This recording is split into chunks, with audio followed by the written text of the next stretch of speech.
This is Democracy Now!, democracynow.org, the War and Peace Report. I'm Amy Goodman in Denver. Juan Gonzalez is in Chicago. Well, the late-night comedian Stephen Colbert signed off last night for the final time as host of The Late Show on CBS. Special guests on that final broadcast included Paul McCartney, who performed the Beatles' classic Hello, Goodbye, with help from Colbert and Elvis Costello and John Baptiste and others. Over the past 11 years, Stephen Colbert was one of the most vocal critics of President Trump on network TV.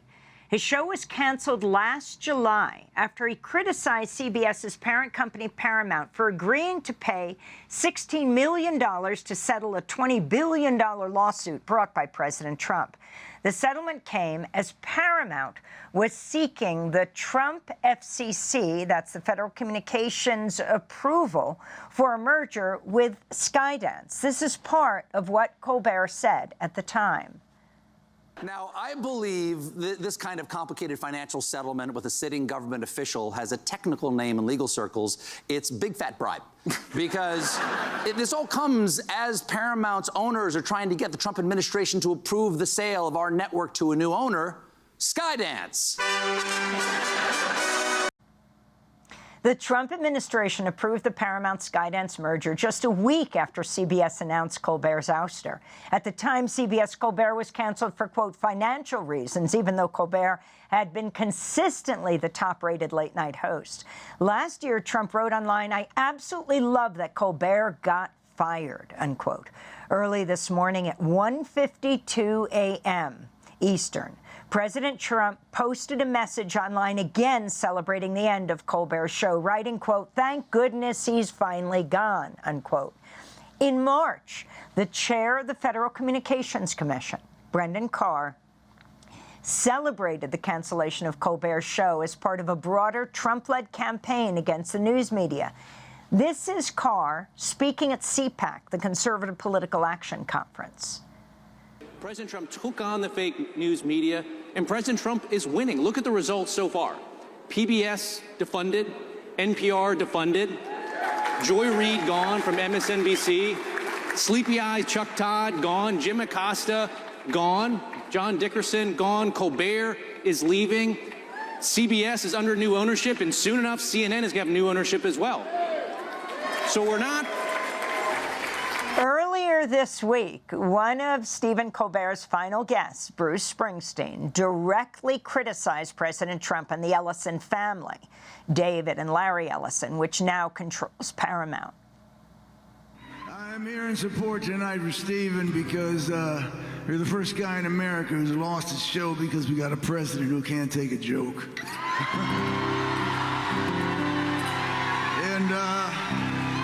And because Larry and David Ellison feel they need to kiss his to get what they want. So these are... Anyway, Stephen, these are small-minded people. They got no idea what the freedoms of this beautiful country are supposed to be about. So that was Bruce Springsteen this week, one of the final guests of Stephen Colbert. And right now, the Ellisons with Paramount Skydance are trying to merge in a more than $100 billion mega merger with Warner Brothers Discovery. Warner Brothers Discovery owns HBO, owns CNN, and of course Paramount owns CBS. So CNN, CBS, HBO would all be under the same roof. To talk more about the end of Stephen Colbert's show, Trump's threats to the press and media consolidation, we're joined here in Denver by David Sirota, founder and editor-in-chief of The Lever. His recent book is titled Master Plan, The Hidden Plot to Legalize Corruption in America. David, how does this fit into your view of corruption in the United States? How does the final show of Colbert, though the most watched show on late night, being canceled and him being ousted, connect to these mega mergers that are consolidating the media? Well, I think it's a data point in a number of data points. I mean, the Colbert tale that you just told also there was a concurrent situation with Jimmy Kimmel and a merger about local TV stations, the Tegna Nexstar merger. Jimmy Kimmel had said something that apparently Brendan Carr and the Trump administration and the MAGA movement didn't like after the death of the murder of Charlie Kirk, and the television network faced pressure from Carr and others to essentially throw Jimmy Kimmel off the air. So I think we see this over and over again, where the Trump administration is weaponizing its power over mergers to try to get what it wants in the media space. And I think I wouldn't call that a new level of corruption. We saw the Nixon administration quite famously back in the day try to weaponize its merger approval process on behalf of its allies and its donors as well. But it is a resurrected tactic from the Nixon era that is a kind of corruption that's outside of, frankly, the traditional kinds of corruption that we've gotten used to. I mean, traditional corruption that we talk about in Master Plan and we document in Master Plan is about legalizing campaign contributions. This is actually weaponizing, as you mentioned, lawsuits where Trump is trying to extract money from various large corporations, using the merger approval process potentially as a tool to extract those settlements and extract financial remuneration to Donald Trump himself. And I think ultimately, as it affects the media situation, it creates a chilling effect, right? I mean, everybody who is currently working in media, certainly for big corporations that may have business before the Trump administration, everybody knows that they, in what they're doing, whether it's reporting or commentary or anything else, that they may get crosswise with Donald Trump, and the corporate boss may not like that because the corporate boss may have business with the Trump administration. So I think beyond just a sort of heavy-handed censorship problem, you have a potential self-censorship problem, and I think that's actually arguably the point from the Trump administration and people like Brendan Carr, to send a chilling effect message to the entire media and the entire political discourse. And David, meanwhile, the 6 Democratic senators sent a letter to the chairman of the FCC, Brendan Carr, demanding that he conduct a rigorous and thorough review of Paramount's reliance on foreign wealth funds from Saudi Arabia, Qatar, and the United Arab Emirates, almost to pay for almost $110 billion to acquire Warner Brothers Discovery. In the past, the federal government has really been strict about the limits of foreign ownership or investment in American media companies. What's happening here in terms of the foreign control regulations of the FCC? Yeah, I mean, it's a great question.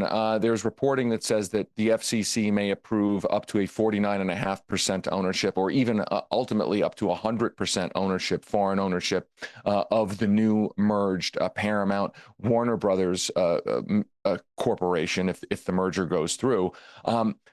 They're asking essentially the FCC to waive longstanding ownership laws. And to be clear, let's remember, Brendan Carr of the FCC wrote parts of the Project 2025 document, the document setting the agenda for Trump's second term, in which Carr said that he wanted to get rid of ownership caps.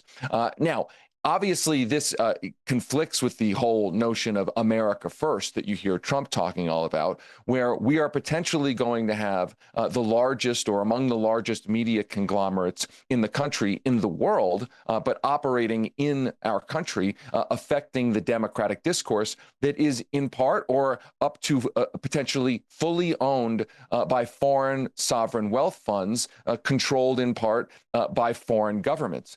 I mean, it kind of boggles the mind about what that means for our democracy, right? Because media corporations, as distinct from, a corporation that just makes a physical product, media corporations have a disproportionate impact on the democratic, small d democratic and election discourse. Now, in the future, you may have a situation where foreign governments via sovereign wealth funds have a disproportionate power to affect the way we conduct our United States American democracy. There's also a new report that James Murdoch has recently agreed to acquire New York Magazine and Vox Media podcast network in a deal valued at about $300 million.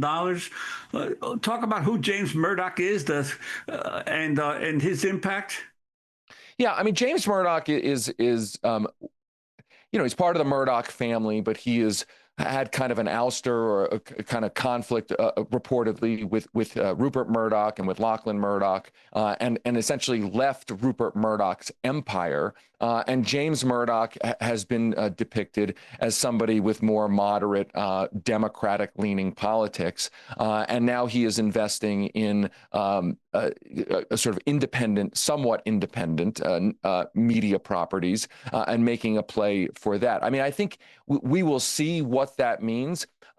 My concern on that is somewhat less about James Murdoch's politics and more about the fact that digital media and podcast media have been some of the last remaining places where there really has been some vibrant, independent, non-corporate media. And so the concern would be, is that going away? Is that space now going to be even more encroached by large corporate entities? But I do think the jury remains out on that. It's not clear how James Murdoch is going to run that company.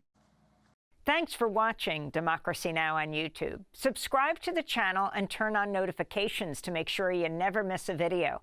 And for more of our audience-supported journalism, go to democracynow.org, where you can download our news app, sign up for our newsletter, subscribe to the daily podcast, and so much more.